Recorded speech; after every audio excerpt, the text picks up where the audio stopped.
ॐ तच्छय्यारावृणीमहे गातुं यज्ञपतये दैवी स्वस्तिरस्तु नः स्वस्तिर्मानुषेभ्यः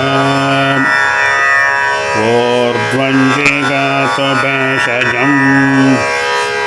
शन्नो अस्तु द्विपते सञ्चतुष्पते ॐ शान्ति शान्ति शान्तिः ॐ सहस्रशीर्षा पुरुषः सहस्राक्षः सहस्रपात् स भौमिन् विश्वता भूत्वा अत्यतिष्ठत्यशाङ्गुलम् पुरुष एवेदगुं सर्वं यद्भूतं यच्च भव्यम् उतामृतत्वशेषानः यतन्नातिरोहति एतावानस्य महिमा अतो ज्ञायागस्य पुरुषः पादास्य विश्वभूतानि त्रिपादस्यामृतं दिवि त्रिपादोर्ध्वोदयत्पुरुषः पादास्य अभवात् पुनः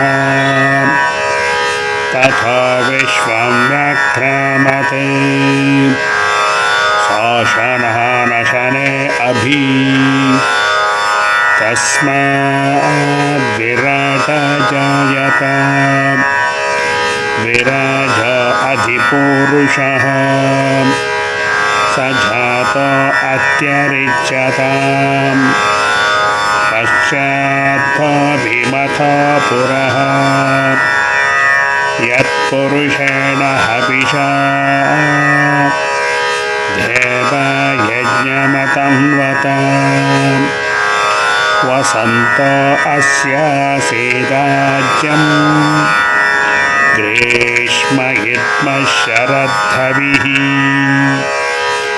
सप्तास्याशन् परिधयः त्रिसप्तसमिधः कृतोः देवायध्यज्ञं तन्वानाः अपध्नन् पुरुषं पशुं तं यज्ञं बर्हिषि प्रोक्षन् पुरुषं जातमग्रतः केन देवा अयजन्त साध्यार्षयश्च ये तस्माद्यज्ञात् सर्वहुतः सम्भृतं पृषदाज्यम् पशोगस्तागश्चक्रे वायुव्यान् आर्हिण्याङ्ग्राम्याश्च ये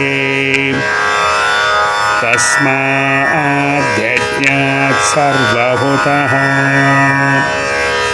पृछः सामानि जज्ञिरे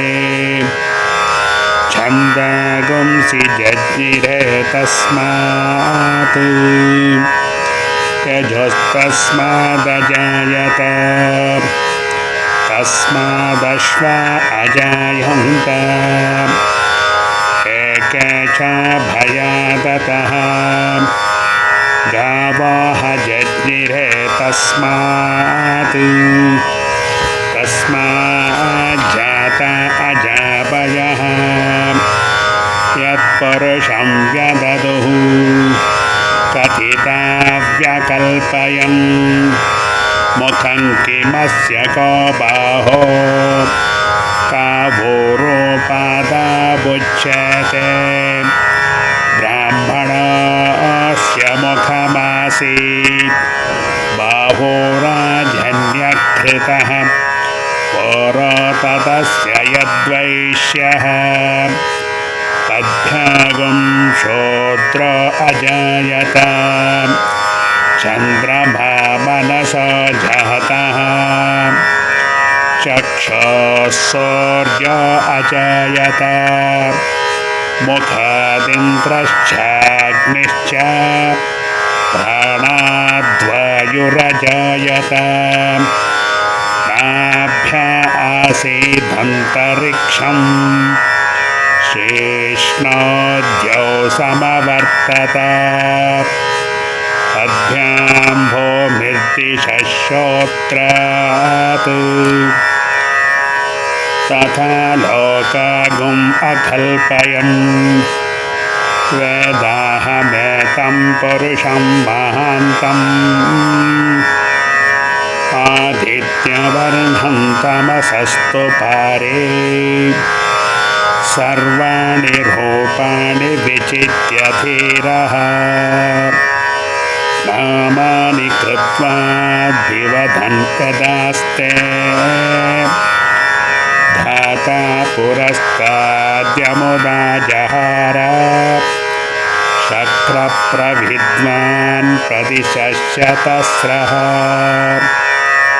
तमेवं विद्वानमृतय्य भवति नान्यपन्था अयनाय विद्यते यज्ञेन यज्ञमयजन्त देवाः तानि धर्माणि प्रथमान्यासन् ते हनाकं महिमानः सचन्ते यत्र पूर्वसाध्याः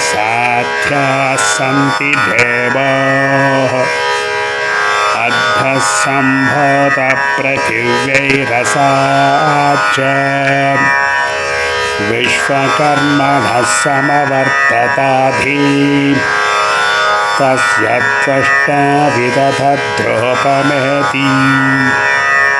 तत्पुरुषस्य विश्वमाजानमग्रे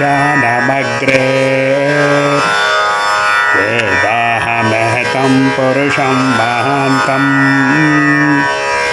आदित्यवर्णं तमसः परस्तात्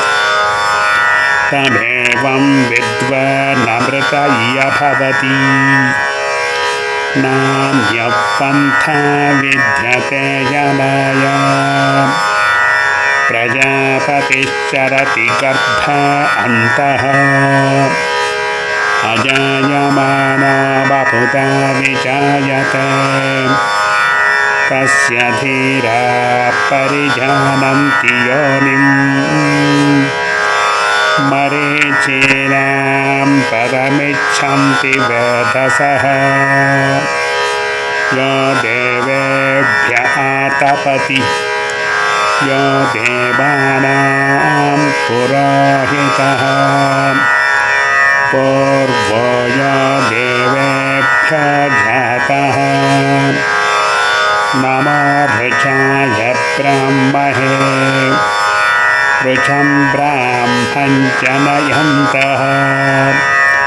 देवा अग्रे तदब्रुवन्